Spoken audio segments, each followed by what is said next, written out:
everybody knows it's winter warmer. Now, do you have any of your own brews? Or? No. Okay. Well, in that case, I'm going to go with a stout. Absolutely. So, oh, and I like the yes on too. So, you got any questions for me? Sure, yeah. I read a little bit about your website and I know all of that information, but so how do you differ from other people that are running for this position? I know that you differ. So I guess what are your main points that you'd like to see? Well, for one, I'm actually honest, whereas I don't believe the other guys are. And what's that? That's in case your pants. It's a bribe! Tap you out. That's your marker to get by with you. Oh, cool. Excellent. And, you know, really, we're offering real solutions. The Republicans and Democrats have been doing the same thing for years and years. There's no difference between the two of them except the rhetoric, really.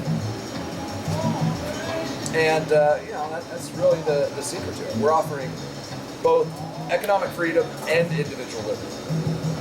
You know, on the right, we're true fiscal conservatives like the Republicans claim to be but aren't. And on the left, we really stand up for civil liberties like Democrats say they do but don't. Okay. Adrian, so yeah, some of the issues I guess.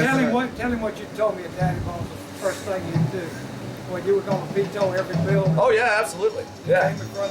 Yeah, well I have 4 criteria for any bill that reaches my desk, which means I'm going to veto just about everything. The 4 criteria are, is it constitutional?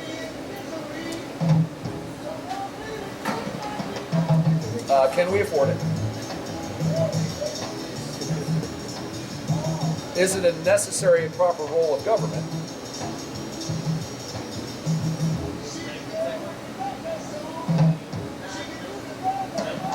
And does it solve the root cause of the problem?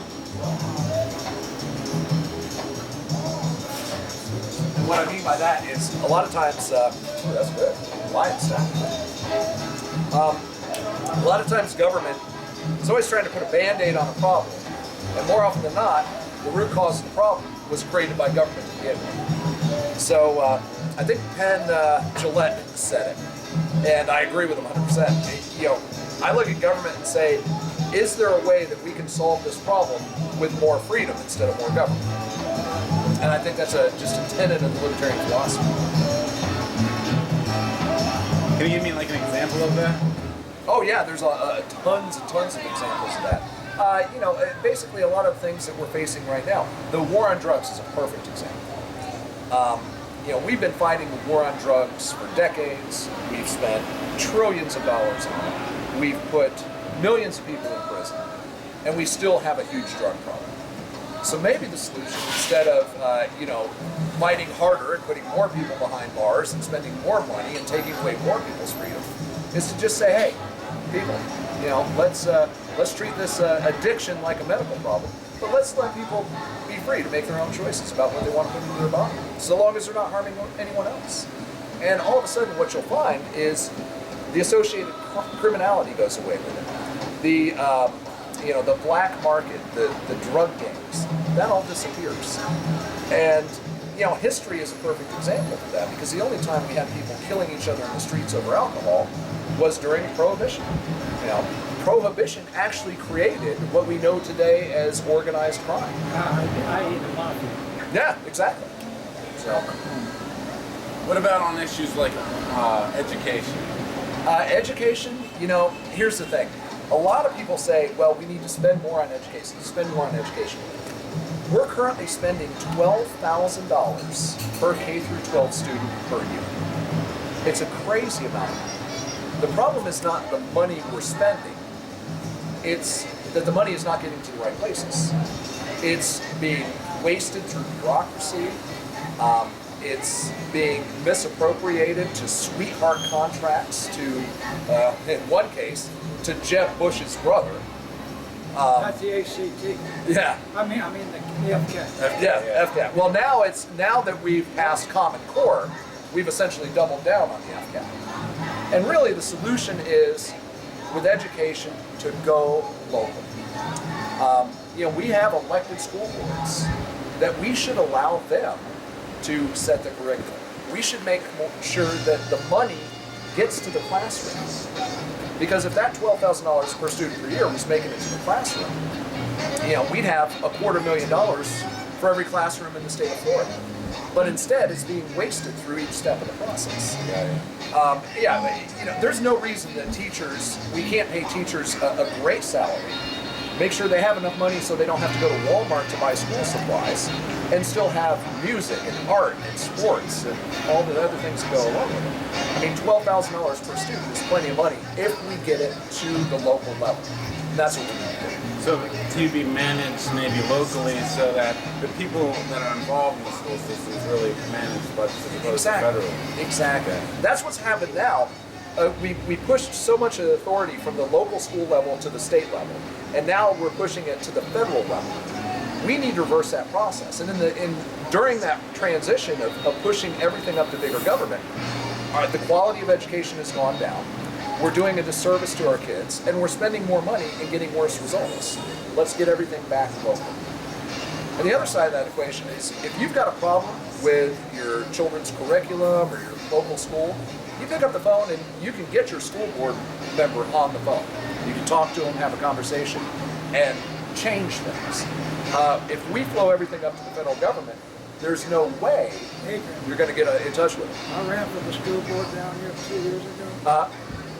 What you need to do is compress it down to where there are no school boards either. Each school has its own school board and is receiving money directly.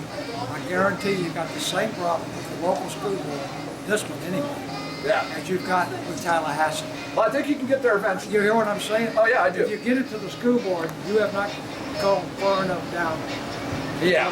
Well, I'm looking at all this as what can we accomplish in 4 I know years? this for a fact. Yeah. Okay? You know, and so I have to, everything that I'm proposing in policy is what can we achieve in 4 years? From my economic policy to my social policies, these are all things that I believe that we can do in 4 years.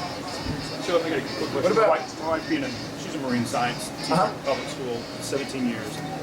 In terms of environmentally, you know, with the obviously down here, the Everglades, I mean, we're just, you know, Right. what are you looking at in 4 years, kind of to do environmentally? Well, one of the biggest problems If I could piggyback on that, 'cause the school board, you know, in Alaska, in the North Slope borough, the very tippy top of our U.S., they put the elders, or the community elders, we don't really have elders per se, but they put them on the school board. Right. And they make the decisions about what their generations, they have 10 of them, what they should be and should not be learning. Right. And they start with that and then they branch it down, and it's a beautiful, beautiful program. Yeah. That the environment communicates with North Slope Borough of Alaska. But the elders communicate with, like what he's saying, because the environment is a huge connection to education. Yeah.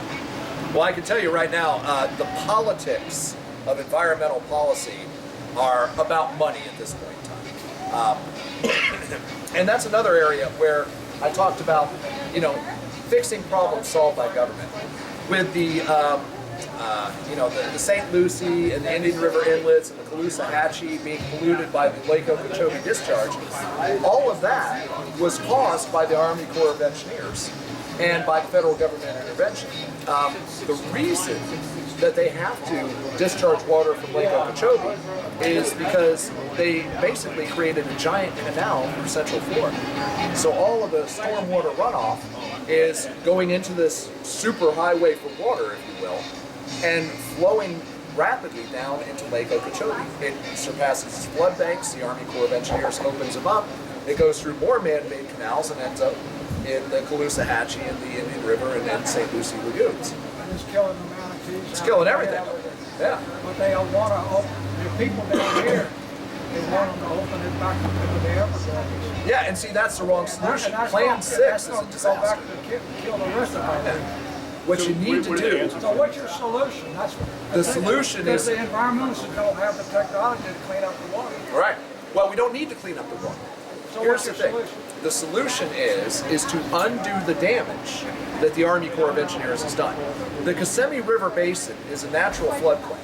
When they straightened the Kissimmee River, they basically destroyed that entire floodplain. The water runoff from Central Florida used to meander through the river. It had a natural floodplain along its banks. The water had time to evaporate, to saturate, to recharge the aquifer, and so that water was not reaching Okeechobee and forcing it to flood stage. So that's the root cause of the problem. So what we can do is we can dam that canal. Hang on, let me finish it. Well, if the water doesn't get to Okeechobee, the farm chemicals are from the irrigation channels in the Everglades. If the water never gets there, we're not flowing that water into those irrigation channels at the same volume where it has to flow out to the Indian River. It's actually being used by the local area. The root cause of the problem is the volume of water flowing into Lake Okeechobee. So if we dam the canals up there and restore the Kissimmee River Basin to its natural state, we're going to have that natural watershed cycle where it's evaporating, where it's saturating, where it's actually recharging our aquifer, not reaching Okeechobee. And that's a solution that we can solve with a few $1 million.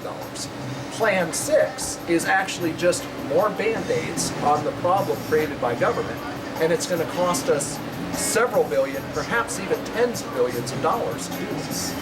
And it's not going to solve the problem. All it's going to do is redirect the problem somewhere else. We have to solve the root cause of the problem, and that's how I look at solutions to all these problems. Sorry, I threw a lot at you. Oh, no, it's good. It's good. I like it. Question, and it's a damn good question. Yeah, I mean, the environmental thing, that's really key in Florida. I mean, what part of Florida are you from? I'm from the Tampa Bay area, Okay. born and I raised. think that's, You with the the citizen? education thing and that. I'm with the thing weekly you need newspapers. to really handle. The Weekly? Yeah. Key West. Well, you know, A lot of people are sensitive to that, those two. oh yeah, yeah. Well, here's the problem. You've got the Florida Department of... Something else she wants to say. Oh, do you have more questions? No. The other question I had is, I mean, I'm pretty active in politics as well. You know, we talk about education, but what about upper education, college? I mean, the hike of tuition has gone up in Florida. Yeah. We were known to have the lowest tuition in the country. So, what is your stance on that? Yeah, we got to get that under control. We really do. And right now we have a board of people who are highly influenced.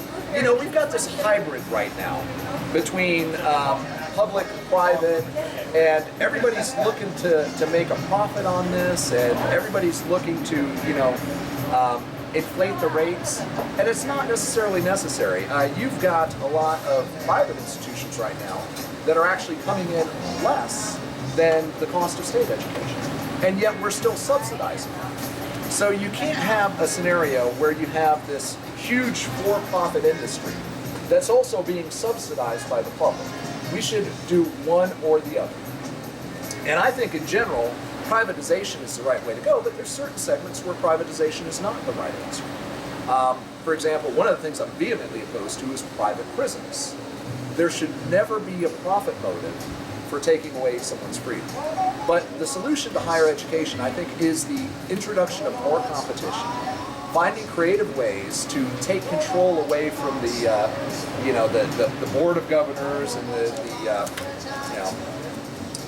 upper level education departments, and you know, let's find some free market solutions to education. I think we can do that.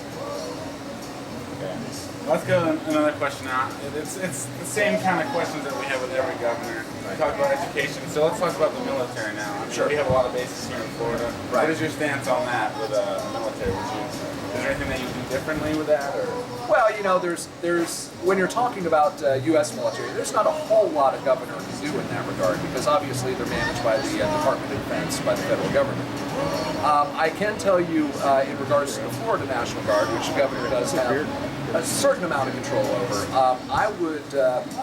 I would be vehemently opposed to any deployment of the Florida National Guard overseas, especially to any combat operations. I believe that our state forces belong here in case we, the people of Florida, need them. But as far as military bases, you know, that is the role of Congress, that is the role of the Department of Defense, and the state has very little authority in that regard. I just know that Libertarian, I mean, you're on that side of the field, so you have, I know that I've been involved, you know, so what else is another key issue that you feel in Florida that you would tackle as governor? That's something that is, you know, maybe that is passionate to you. Well, one of the things that I'm extremely passionate about is the loss of our constitutional rights, specifically the Fourth Amendment. You know, I'm actually very concerned about the seeming shift towards a more aggressive police state here in Florida. I'm very concerned about the loss of privacy through a variety of surveillance techniques and red light cameras and Real ID, for example, is something that I've been fighting for a very long time. I'm engaged in a personal legal battle over that right now. But, you know, it's really a restoration of our civil liberties is very important to me across the board. And, you know, it's interesting because I don't support government involvement in marriage. I don't believe government has the authority to tell you what you can put in your body. By the same token, I support the individual's right to keep and bear arms and have the tools to defend themselves. So we come from a lot of positions that both the right and the left support. But the one area we're different is we support all of those rights, as opposed to picking and choosing the ones we like. And obviously another thing that's critically important is the economy. On the economy, I intend to cut the state budget by 30%. And we can cut that by just eliminating the waste, fraud, and abuse, kind of like we talked about with education. There's so much waste in the state budget. And most of it is from the cronyism, the good old boy network, the no-bid, single-source contracts to somebody's brother-in-law. It happens all the time. I spend a lot of time in Tallahassee, and I've seen this firsthand, and it disgusts me, quite frankly. So if we can get that just pure corruption out of government and, you know, streamline the bureaucracy, get the money where it needs to be, we can cut a huge amount of the state budget. Once we do that, it gives us the opportunity to do some very great things that will dramatically stimulate the economy. And one of those is my proposal for a 100% homestead tax exemption. And what that means is nobody pays property tax on their primary residence. 100% tax-free. Your home is tax-free. And that's the way it should be, because philosophically I believe that if you own property and the government can tax it, and then if you fail to pay that tax, the government can take it from you, you don't own it. You're a tenant, and the government is a landlord. So, I guess that goes to the next question with the economy. So how are you going to get more jobs in Florida? That's one of the ways. You put an extra $1,500 in the average Floridian's pocket every year, and it's going to dramatically stimulate the economy from the consumer side. From the business side, I have a proposal called the Florida Intrastate Commerce Act.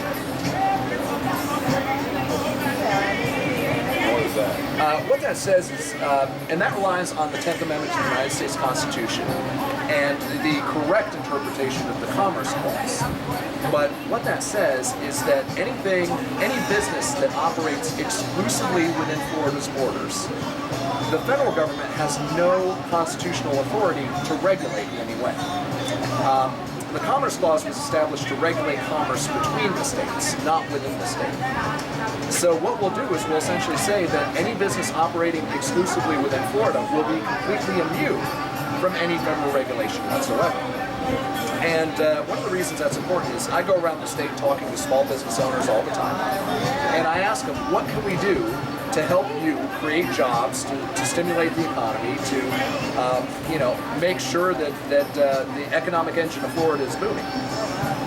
And they all say, almost universally, get government out of our way. And another thing I find very interesting is there are so many businesses in Florida with exactly 49 employees. And it's a very strange number until you realize that when a company gets to 50 employees, they enter a completely different federal regulatory bracket. Provisions of the Patient Protection and Affordable Care Act kick in.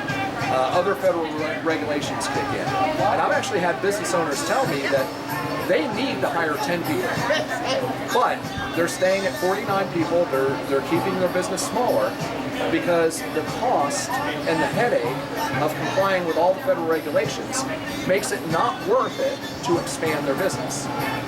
So if we can lift that federal regulatory burden off of those people, we can actually create tons of jobs overnight. I mean, that would literally create tens, perhaps hundreds of thousands of jobs as soon as it was made.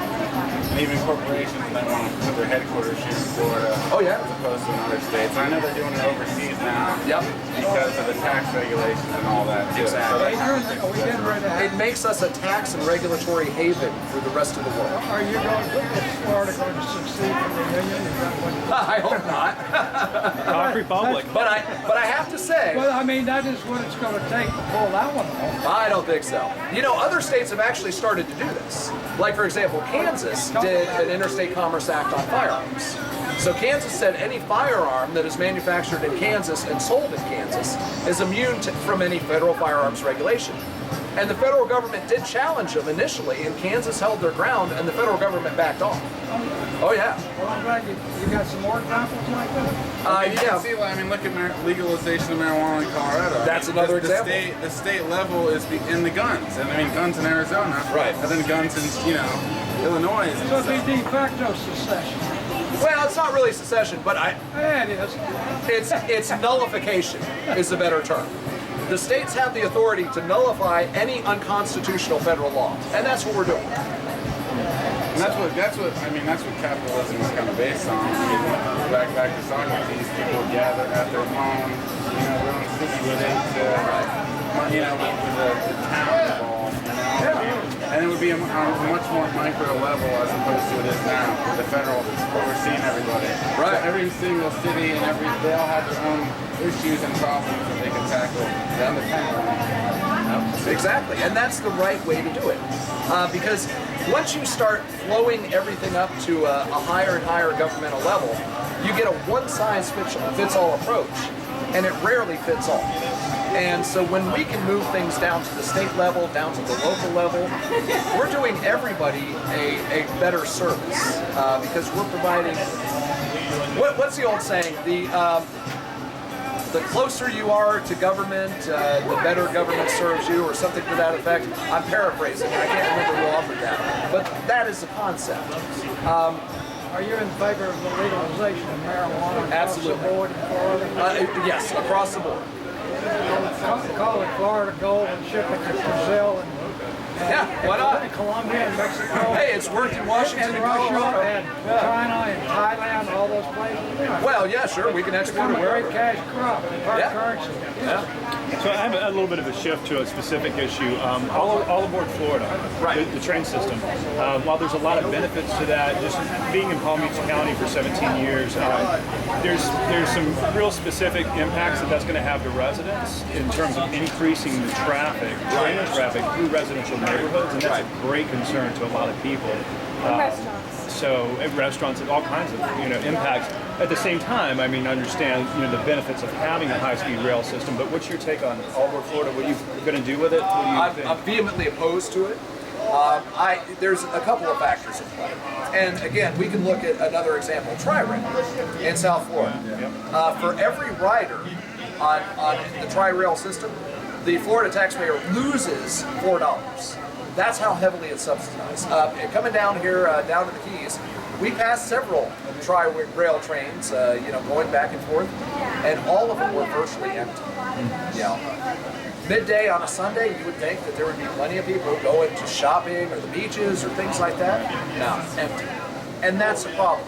If rail were an effective solution in Florida, and if it was a profitable a profitable venture to do, we would have the free market would supply it, because that's what the free market does. It supplies solutions to problems based on a profit motive. The problem is there's no market for it. We are not Manhattan. We're not even Boston, where public rail makes sense. It just doesn't make sense here, and it's going to end up costing us a fortune, and it's going to disrupt a lot of people. We're going to have to put a lot of people off of their homes. We're going to have to shift a lot of property to the government rolls and take it off the tax rolls. It's a problem across the board, and I don't support it at all. Is it going to be able? What if you're elected? Is it going to be able to? Are you going to be able to roll that back? Is it too far along in terms of? Oh yeah, I think we can still stop it. I really do. Yeah. Until the tracks are laid, we can put a stop to it. Okay, it's good to hear. It's good to hear. I got a picture of Oh sure. don't really ask my questions. But All right. I'll probably come. You're gonna be here for a little bit, right? Yeah, we're gonna be hanging out for a little while. Hey, there's a cool one behind the flag too. Sorry. Oh. I do photography. Oh, yeah, with the American flag I'm right there, sorry. you're saying? I don't mean to be like a backseat camera taker, but All the beer stickers. yeah. I like that. I'm gonna even hold my beer. There we go. Key West, that American flag is not on those beer stickers.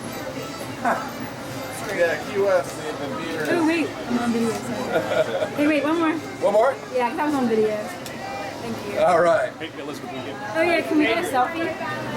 Sure. Or could you just take it? Yeah, sure. All right. There we go.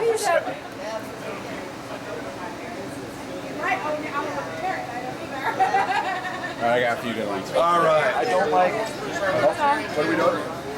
Oh, the arm? Sorry. That's all right. Very cool. All right. Yeah, it's. I've been done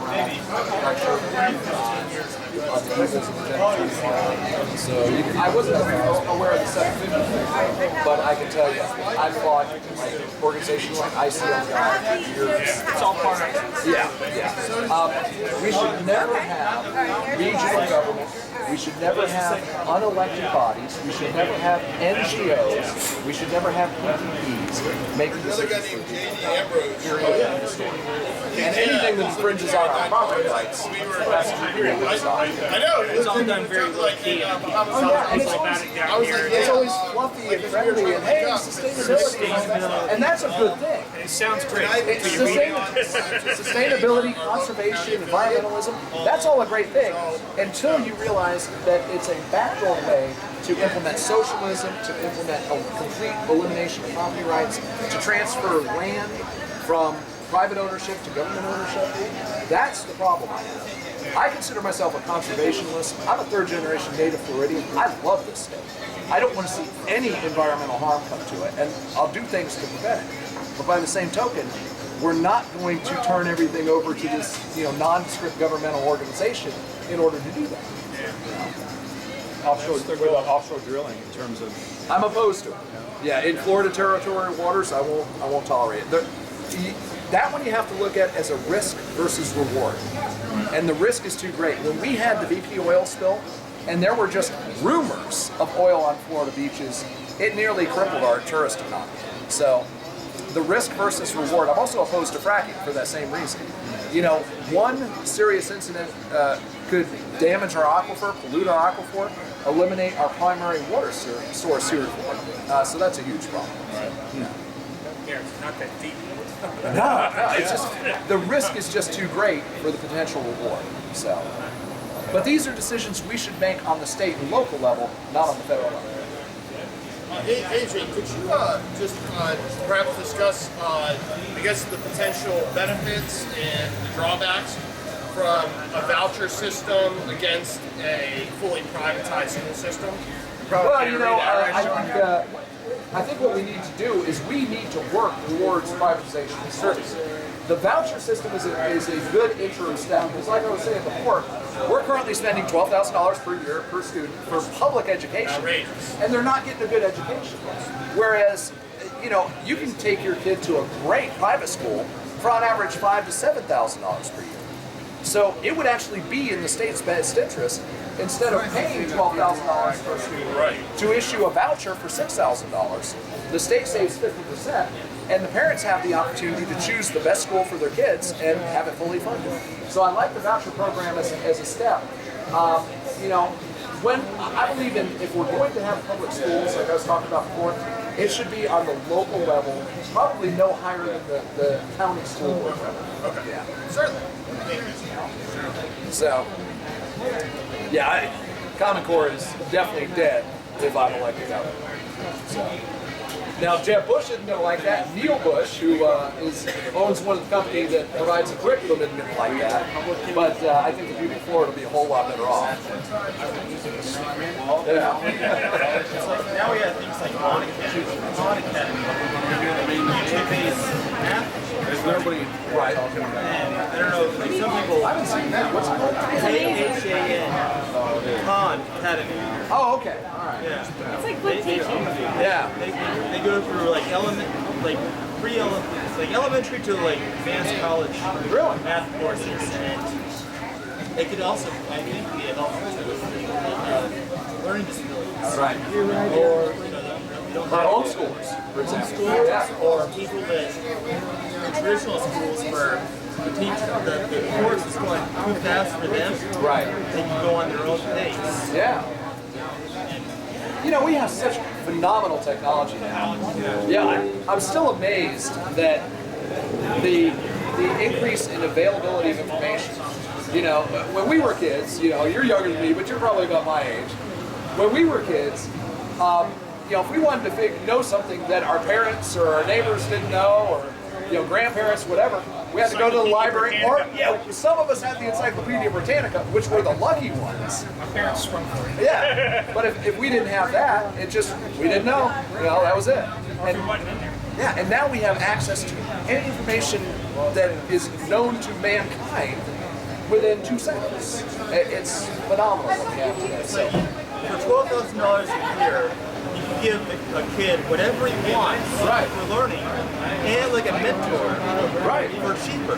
Yeah, exactly. It's like you don't need these big buildings. Right. Yeah, that's true. We can virtualize so much of it. Thank you for And coming I know there's a down. lot of. Hey, great to see you again. Yeah. You always got a bunch of questions for me. You got any questions for me? I did. I was doing it while you were talking. Yeah. I wanted to make sure to cover every point you made.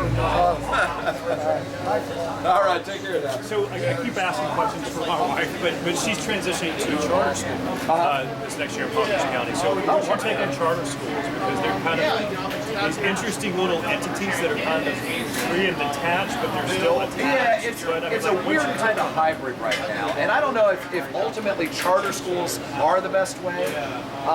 I think maybe more of, for the charter schools, that we actually privatize those, go to the voucher system for those, so, you know, parents would have that option.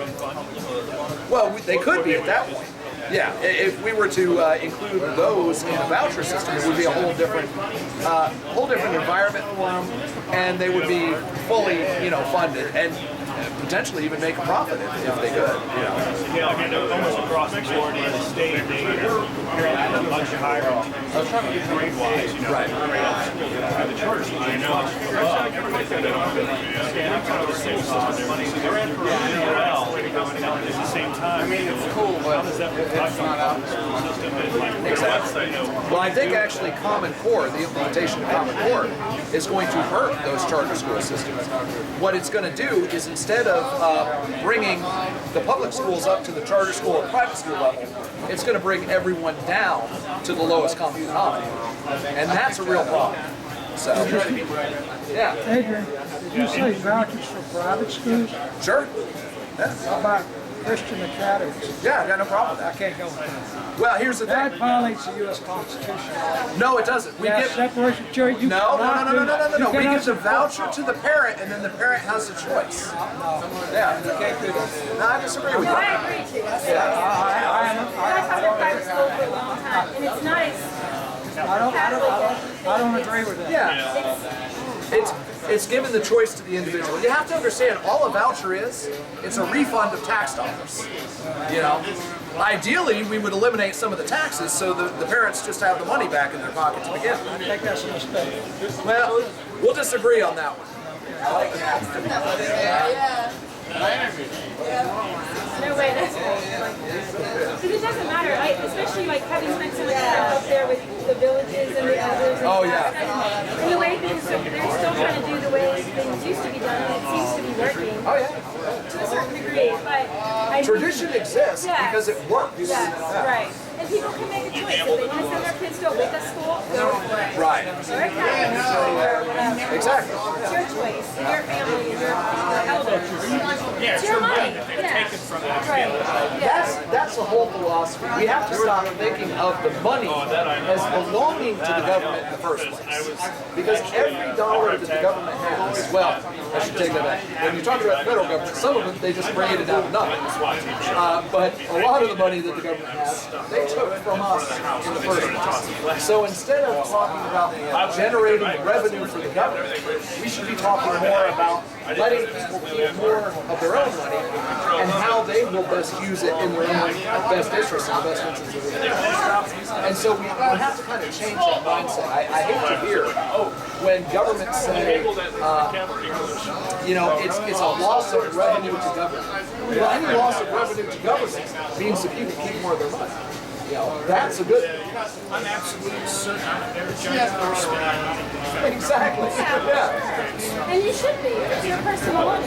I ask people all the time, what do you count on the federal government for to live in your day-to-day life? Oh, yeah. Roads? Yeah. The roads. Not much else. Okay, that's 1% of all the budget. And What about the rest? mostly paid for by your gas tax. Right. Outside of that, the federal government disappeared. My life would still go on. Oh, yeah. Pretty much the same as it does. Probably wouldn't notice all that much either. We don't keep more of the money. Right. Are you ready or no?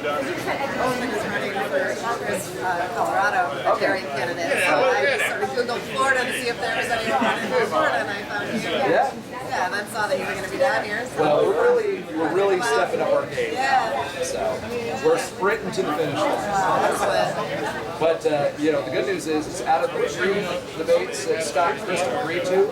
I've been invited to 2 so far, and we're working on the 3rd. So we'll see. We'll see. I think Scott and Chris are both fighting to keep me out. But I think we're going to be okay. They got their own. We're trying real hard to ignore me. Now the media is starting to ask them, ever since I quit they're starting to say, well, what about this Adrian Wyllie guy? And they're like, oh, they're not even going to say it. So. Well, actually, she, Danielle. really didn't do the rap. And we didn't realize that. Oh, nice. Awesome. Yes. No idea. Totally like us now. I was like, really? The gold star on their Yeah, I've been fighting that for about 3 years now.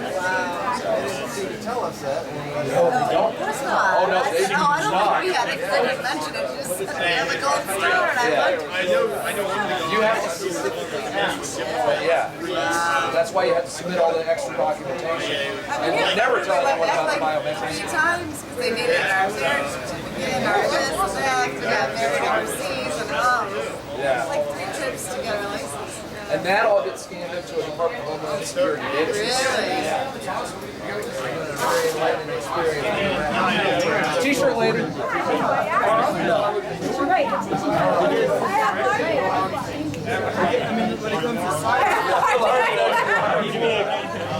Actually, I think I have one large left to the rest are Oh boy. You're a big guy. You're and you can wash yours on hot. yeah. There you go. But yeah, I'd love to come out to, you're at, you went to FIU and you were at FA, right? So anybody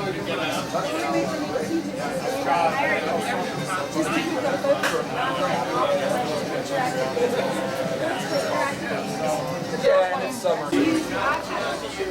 Yeah, I'd love to do that. We've done a couple of campus organizations, but when we started running in the summer, now that fall's coming up again, definitely.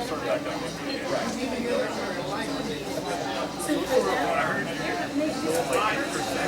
9 in the legs, which is actually a little lower than an internal goal. But yeah, we're doing good. We're rising, and we're starting to get a lot of media attention, which is a big difference. I've been invited to 2 out of 3 debates, so I'll be on standing at least 2, and we think it'll be all good. Never in Florida. Never in Florida. Yeah. Right. Congressional we have, and that was just this year. Yeah, so we've really broken so much new ground in the last election cycle. it's been amazing. Otherwise, it really has. I think we're getting a lot better. Yeah. Liberty in general seems to be becoming really Right. These guys, what are these guys saying? Well, you know, people are disgusted with this place. And we just have to be there and say, hey, we're here. We're here. There's another option. And once they hear that it's available, and once they realize that the Libertarian community is almost Yeah, right, yeah. I mean, they may not agree 100%, but it's not. I'm more in line with these guys. Right. You need to get out of the Libertarian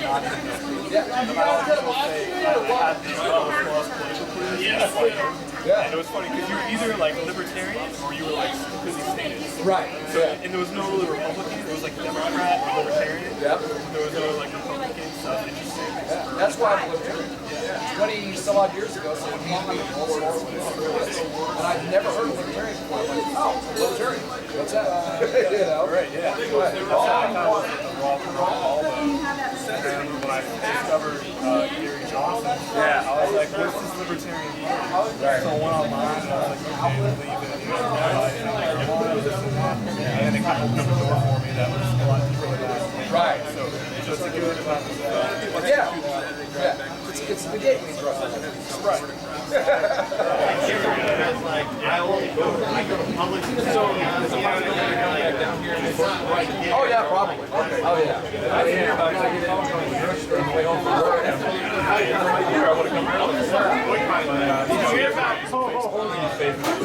It is tough to get down here though. We had some traffic on US 1. Fortunately, we were only 20 minutes late because I thought, oh crap. Yeah, while you were speaking about terrible road work and Yeah, right. Bubba sits up there, you go right there. Yeah. Oh yeah, 2.5 years in, you still got the project. Almost. All guys say bartender. Hey, thanks, man. You know, I probably can't do a drink. I just have a stout over the other one. I'll be passing out and slurring words before too long here. We're actually on a craft brewery tour. We're going around all the state and all the craft breweries. Yeah. So I gotta really pace myself. Oh, and I tell you, those beers are like 9–10% alcohol. You know, I gotta. That's all I drink is a good one. Yeah.